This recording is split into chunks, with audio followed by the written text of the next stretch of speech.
Okay, so here we go. So they're gonna, Eliyahu Novi is gonna come to test Rabbi Eliezer and his wife Sarah. What happens? Rabbi Eliezer was very poor, but he loved to have guests. And his guests were also poor people for Shabbos. And in the middle of Shabbos, a beggar shows up, breaking Shabbos, wantonly doing things that are against the law on Shabbos, carrying his things and with weekday things on his back, carrying a stick and other things. And he comes in soaking wet with total disregard for his host and for the other people there.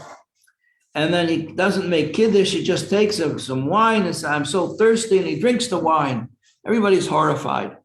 What kind of behavior is this? Doesn't he know that this is the holy of Eliezer? You have to be on your best behavior. He behaves like a total boor, an ignoramus, Amma Aretz. And when the Baal Shem, when Rabbi Eliezer leaves the room to get a towel for him to dry off, they all start yelling at him and criticizing him. And when Rabbi Eliezer comes back and he sees that they're being so rude to this guest, so he says, you come and sit, to pay no attention to them. He tells them, you people, you shall all speak respectfully and come over here and sit beside me. He was smelly, he was dirty, he was soaking wet.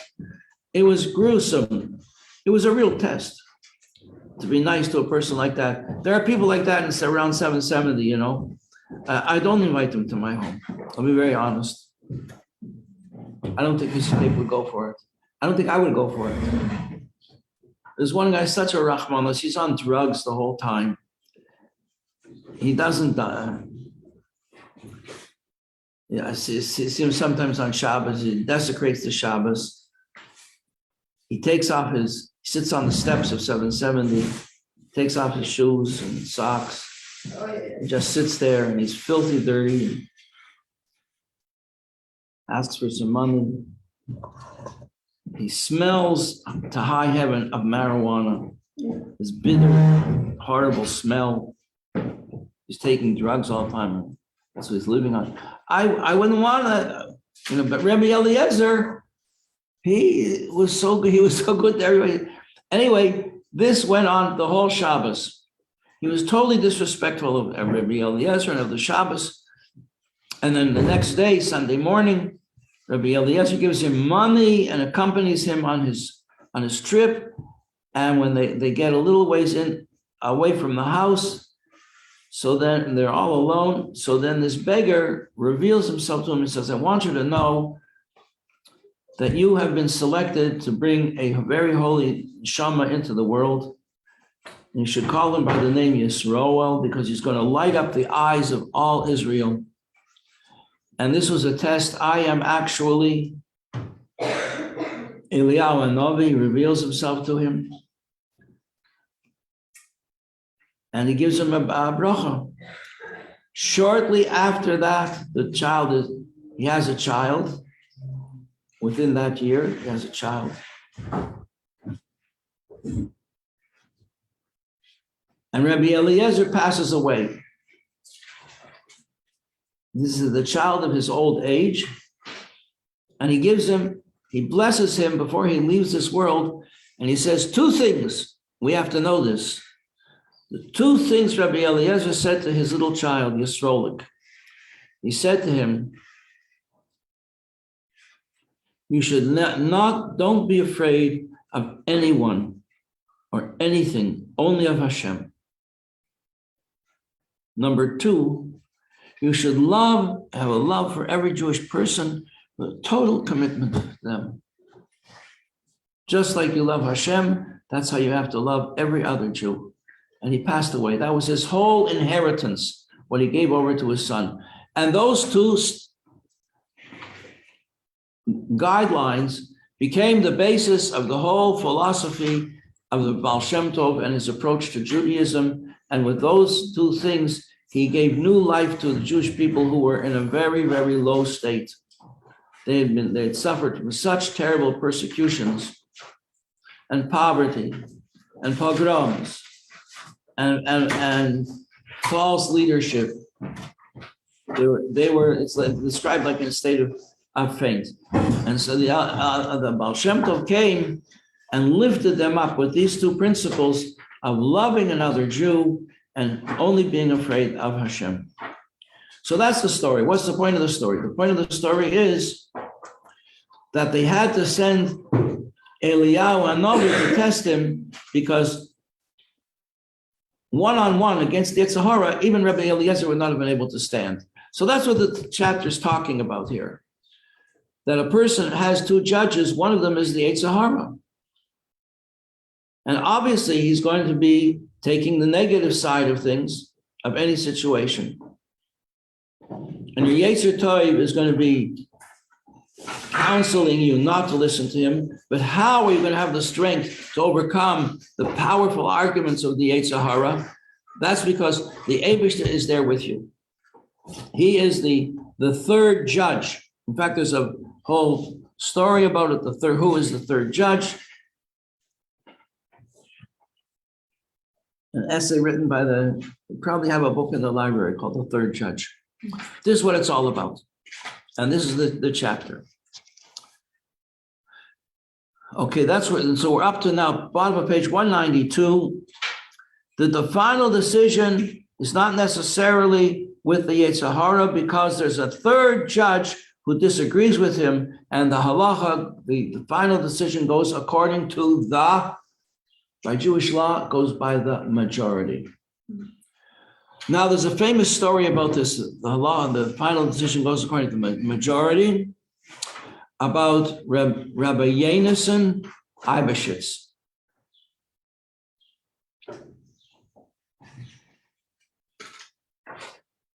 You know the Javits Center? The big convention center in Manhattan called the Javits Center. So that's named after, I think, a judge. I don't know if he was a judge or he was a mayor.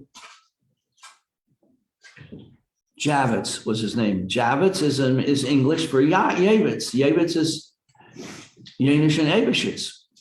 Tremendous genius who lived about, I'd say 300 years ago.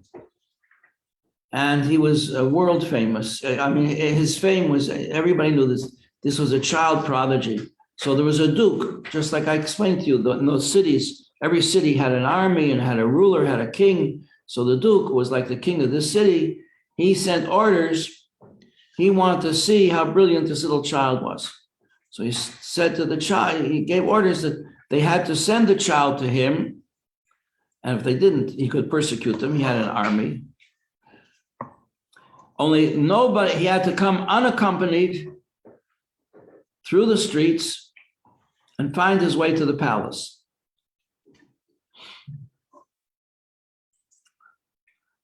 And he showed up. The child showed up and he comes to the gate. There's a guard at the door. And he says, the Duke sent for me. He goes inside to check and he said, yeah, the little child is at the door. He wants to come up. It was like 5 years old. He wants to come in. Send him in. So he says, how did you get here? Who showed you the way? He says, nobody showed me the way. Well, how did you find your way? He says, I asked people. I just asked. And I followed the other people until I came here. So, well, I see you're very, very brilliant, but tell me something. They wanted to test him. Don't you have a law in your religion that the final judgment always goes according to the majority? The majority of people here do not believe in your religion. They believe in my religion. So why don't you believe in my religion? That's the majority.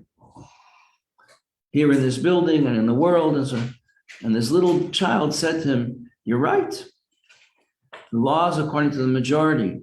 But that's only if there's a question of doubt. If someone would come and tell me that you are not the Duke, and everybody would tell me that you are not the Duke, I wouldn't believe them, even if they were the majority, because I can see with my eyes that you are the Duke. So the same thing. if you're going to tell me that the Torah is not true and I can see with my eyes that everything it says is true, then even if everybody is going to tell me that it's not true, I won't believe them. And the Duke said, bravo, good answer. That's a story about what we learned here, that the halacha goes according to the majority, and the majority in this case is the Yetzer Tov against the Yetzer Hara, but Hashem stands by the side of the poor person to help him in this in these tests and trials that he has to overcome. Okay. Page 193. Similarly, Cain, Kach, Hayetzer Hara, Oimer Daite, the Yetzer Hara says his opinion, B'chol HaSmoli, in the left side of the heart, Umehalev Oile L'Mayach, and we learned in the last chapter 12, from the heart, the thoughts, the negative thoughts, rise up to the brain to tempt a person, to tempt him to do something that's not proper. Umiyad chaylik alav hashayter hasheni, and immediately, as soon as this is the language of the previous chapter, as soon as you realize that you have an improper thought has invaded your consciousness, you push it away with two hands, right? And that's what we learned. Push it away with two hands, and you think about something else. And how do you have the power to do that? Because you have a Yetzer Tov in the right side of the heart, and the disagreement, the halacha, goes according to the third opinion, which is the opinion of HaKadosh Baruch Hu, Ha'ozrei LaYetzer Tov, who is there to help the Yetzer Tov. Now, in practical terms, that's going to mean, let's say something's going to come up that you're going to have to make a decision between doing something that you weren't prepared to do. You never were educated to do it. You were never trained to do it in your youth. And now you come into Machon LaYadus and they tell you, oh, this is what you should do, or this is what you shouldn't do. I always used to do it. I've never done it. I don't know if I'm up to that. And you're in a quandary. How are you going to settle this? Well, what the Tanya is telling you is that really Hashem is going to help you to settle this. And one good way, I'm telling you now from my own experience, one good way that Hashem helps you is because we have the good example of the Rebbe. And just ask yourself, what would the Rebbe say, or what would the Rebbe do? If there's something that you don't want to do, what would the Rebbe or the Rebbetzin do? Would they do this, or would they not do this? And by clinging to them, trying to follow in their ways, you will have the help of the Eibishter, because anything that the Rebbe and the Rebbetzin would do is only what Hashem would want them to do. The Rebbe never made a slip. I remember I had a good friend who used to say to me, nobody is infallible. No human being goes through life without making a mistake, but the Rebbe doesn't make a mistake. That's a very powerful statement. It's even shocking. How can you say that about anybody? But that's it. That's the situation, girls. And we have to know it. And we're very, very fortunate to have such a good example to follow. Page 195. Our sages teach us, if the Eibishter was not there to help a regular kind of a person, he could never overcome the Yetzer Hara. Come in. There's a chair waiting just for you.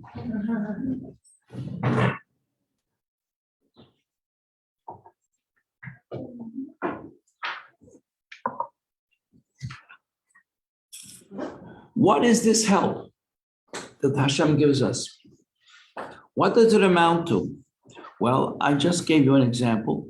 The help that Hashem gives us is we have the example of holy people who show us the way.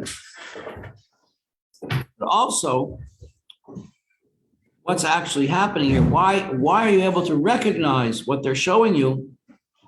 Ha'oizer, ha'ezra, the help that Hashem gives us is ha'ara shemeir or Hashem al nefesh elokis. You have a godly soul, it's part of you. Ha'nefesh sheni b'Yisrael michelek elokav mimal mamish. The second soul in a Jew, we all have an animal soul, that's chapter 1. Chapter 2, the second soul that a Jew has is a part of God. Well, what does that help us? Because it helps us because there is a shine. Like you have a light goes on. You flip the switch, the light goes on, and the light lights up the whole room. So the godly soul is there, and it lights up. It shines power onto your nefesh elokis, on the right side of your heart, that gives you the strength to stand up to the Yetzer, to the temptations and the suggestions and the doubts and the second thoughts. Am I really doing the right thing? That you get from the left side of your heart. And this enables the person, page 194, the last set of Hebrew lines there, of bold lines, that the Yetzer Tov can overcome and not fall prey to the foolishness of the Yetzer Hara, who is called an old fool. Again, we have this thought, which we had in the last chapter, and this is just the same. It's the same way as when you turn on the light, all the negative things run away. The darkness runs away. Page 195, starting a new section. Shahara Shebahol Hasmoli Babeinani Kubatokfe Katodose. The essential animal soul, the essence of the animal soul, however, if the light of the godly soul pushes away all the negativity, why do we not become tzaddikim, which we said in the last chapter, except at the time of prayer or when we say Shema? But after we daven, the lights go down and the Yetzer Hara comes back in the left side of the heart. And since it's not conquered, it's just pushed away. And what part of it is pushed away is the garments, the most external parts, most external aspects of the Yetzer Hara. That's the garments of thought, speech, and deed. They can be controlled. But the essence of the Yetzer Hara, what it is, remains exactly what it is. And it remains as strong as ever, even after you daven, even after you said Kriya Shema, even after you had a shir, a class in the Machon, even after you did some wonderful mitzvah, it's still there. It's still there, at full strength. And then he's going to go on to say, not only is it full strength, it's even stronger. Because every time you indulge it, every time you give in to the Yetzer Hara, and you do something you didn't need to do, like you indulge yourself. You eat a little bit more than you needed. You procrastinate a little bit about doing some good thing, even though you do the good thing, but you procrastinate. This gives the Yetzer Hara more strength, gives the animal soul more strength. So it's not just the animal soul is the same in strength as it used to be. It gets even stronger. You know, there are people who don't get 3 good meals a day. Can you believe such a thing?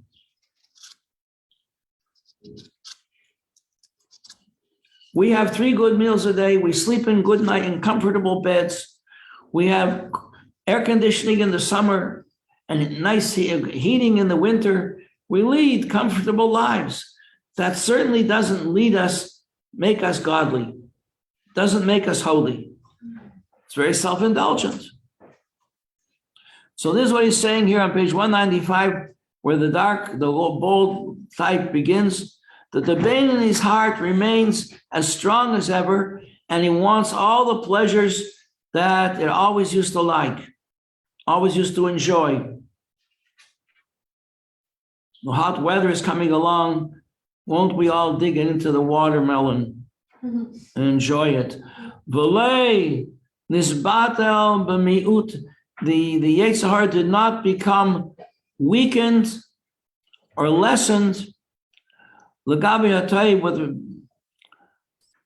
v'lei nidcha mimakoymoi cloud. It was never pushed away from pushed out of the left side of the heart, except, like we just said, when you say Shema, and when you say Shema, what are you supposed to think about when you say Shema? You know what you're supposed to think about? Two things. When we say Shema, we have to think about two things. Number one, that Hashem is one, and He doesn't have a helper. He doesn't have three parts to Him. His unity is the unity of life in the whole world and the whole universe. That's one thing we have to think about. And we want to connect the essential unity of our life with the unity of Hashem. That's one thing. And the second thing we have to think about is that He took us out of Egypt. Our parents for hundreds of years were in bondage in Egypt. There was no hope of anybody getting out of Egypt. There was a slave never escaped from Egypt. It was closed. You know, when I was growing up, that's what Russia was like. Nobody could get out of Russia. I have a friend, he's a rabbi now in New Jersey. He works with Russian families. Kanelsky, Rabbi Motel Kanelsky. His father was applying to get out of Russia. It was a terrible, he didn't want to send his child to the state schools because it would brainwash him, as so many Russian people were brainwashed in the school system. Friedrich Rebbe said, no child is allowed to go to the state schools. But if you didn't send your child to state schools, they sent you to Siberia. That wasn't fun. People didn't survive Siberia more than a month. You didn't have clothes, you didn't have food, you didn't have shelter. And the bitter, bitter cold and winds. So what way was it? So he gave a 6-year-old child, he gave him a choice. 6 years old. Do you want to go to state school or do you want to stay home? If you stay home, you take a risk that will be discovered. They'll take you away and put you in an orphanage. And then you'll be in a state school anyway. He said, give me a day or two to think about it, Tati. 6 years old. He said, I want to stay home. I don't want to go to state school. They're not going to let me keep Shabbos. I'm going to be forced to break Shabbos. I'm not going to be allowed to wear tzitzis. I'm not going to be able to learn Torah. And they're going to tell me the whole time about how stupid it is to learn Torah. And all my friends will make fun of me. And I don't want. So what did they do? They dug a pit under the floor. And he said, you're going to have to stay there. You're going to have to stay underground every day. And at nighttime, you can come out for half an hour, maybe, when it's pitch dark. And that's it. And in order to come out, you have to learn a few lines of Tanya every day. He says, I would rather do that than go to the state school. Okay, now, in such a situation, what did his father do? His father was applying for a visa to leave Russia. He wanted to leave Russia so badly. And he went to the police to apply for a visa. And he applied and he had to pay a large amount of money to apply for a visa. And he was refused. So he saved up his money, worked, he had a job, he saved up. And he applied again and he was refused. And many times he went and he applied and he was refused. Finally,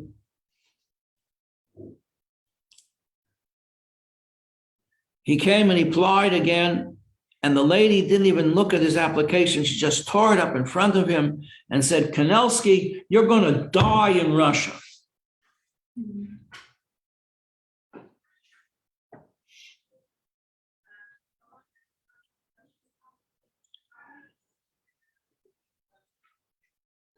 So what did he do? He went and took pictures of his family and sent them somehow. From time to time, there would people show up from America. He gave them the picture. He said, left a note, give these pictures to Zayda. Couldn't say the Rebbe, because anything was censored. Any communication with outside, with the West was censored. Give this to Zayda. So therefore, a family relative of his by the name of Minkowitz took these pictures and gave them into the Rebbe. Sometime afterwards, somebody showed up at the Kanelsky's house, knocked on the door. You know, one time they were raided by the police. His son was in the basement with a teacher. A teacher would come every day, go down into the basement, and it was covered by a rug. The trap door to the basement had a rug on it, which was under the little table they had where they ate. And the police came and they said, where's your son? We know you have a son. Why aren't you sending him to school? He said, he's in Samarkand. They said, you're lying. And they searched the house. They tore the house apart. And by a miracle, they didn't, for some reason, they didn't lift up the carpet. So they didn't discover him. That's what it was like. So the police come again and they say, Kanelsky, your visa has arrived. You've got 36 hours. You have to come up with a huge amount of money for a visa for every one of your family. You didn't have the money. And you have to leave immediately or else the visa expires. How was he going to do it? But he didn't. Somehow he borrowed a little money from this one, a little money from that one. He borrowed money from everybody. And he took whatever they could put in a suitcase and they fled. And they got out.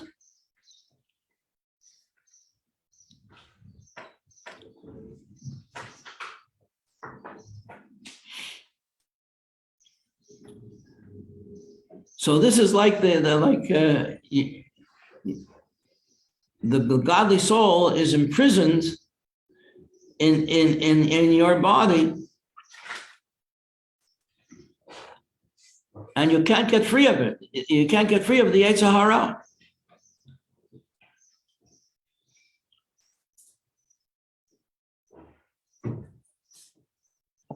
So inasmuch as the evil on the left side of the Benini's heart is still strong as ever and wants all of its pleasures just like always. And the Yetzer Hara has not become nullified, has not become diminished. Even though he has a Yetzer Tov, but he can't overcome the Yetzer Hara. This is the Beinoni, never overcomes the Yetzer Hara. Rak she'ein le'shlita u'memshala lis pashat ve'evri haguf. Just that what he can control is that the Yetzer Hara does not dominate the body to express itself through all the limbs of the body. The evil is there, but it's powerless. This is the Beinoni. The evil remains in the Beinoni, but it doesn't make him do anything. So the Beinoni's life is a life of struggle between good, the Yetzer Tov, which is urging the person to do mitzvahs, and between evil, which is urging him to do the opposite, and he cannot overcome the evil.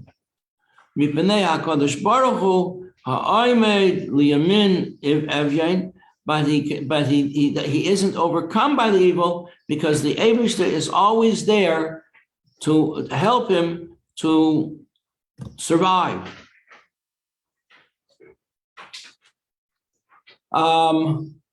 By the way, what was the end of the story?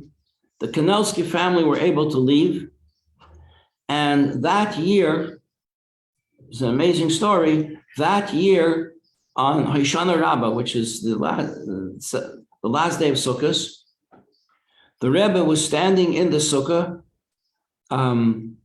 giving out honey cake to anybody who would go by. He was standing in the door of the sukkah. And when Rabbi Minkowitz went by, the Rebbe said, just a minute, just wait here a minute. He went back into 770. He came back with the pictures that he had given in from the Kanelsky family. And the Rebbe said to him, I don't need these anymore. Now you figure that one out. So in other words, he on his own, the Kanelsky family could not get out of Russia. Just like if things had not changed, they would have had to stay there.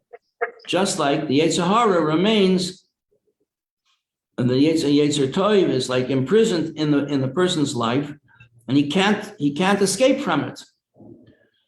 So Kanelsky sent the pictures to the Rebbe, just that the Rebbe should give him a bracha, an intolerable situation in which the government is saying, you're going to stay here until you die here. Forget it. We're not letting you out. He gave him the pictures, and sometime later, all of a sudden, under difficult conditions, but they gave him the visas, and he was able to leave. And then afterwards, the Rebbe gave back the pictures to the one who had brought them in the first place. So we're very fortunate. We have such a great Rebbe that somehow he was able to pull these strings in heaven to turn the hearts of the officials in the government were preventing him from leading a Jewish life. They went to Israel, then eventually they were able to save up enough money to come to America. He went, the young boy, now a teenager in his late teens, Motel Kanelsky, went out on Friday on Nivtzoyim like the other boys, and he got separated from them and he got lost. He got lost. He didn't know his way back. He was in Morristown. He was enrolled in the yeshiva in Morristown. He didn't speak any English yet. And he went on Nivtzoyim and he got lost and he didn't know what he's going to do. And he sees a group of teenagers and they're speaking Russian. Ha! And he went over and he spoke to them, put on tefillin with them. It was Friday, and they showed him the way back to the yeshiva. Then the next Friday, he came to the same place, and this became his route. He was still a teenager. One day at a Farbrengen, the Rebbe called him up to give him mashke for his shlichus. And that's how he became a shliach of the Rebbe when he was still a teenager. Thank you very much. Have a wonderful Shabbos. Next week, we have a school on Monday and Wednesday, and that's it. That's it. I don't think we're going to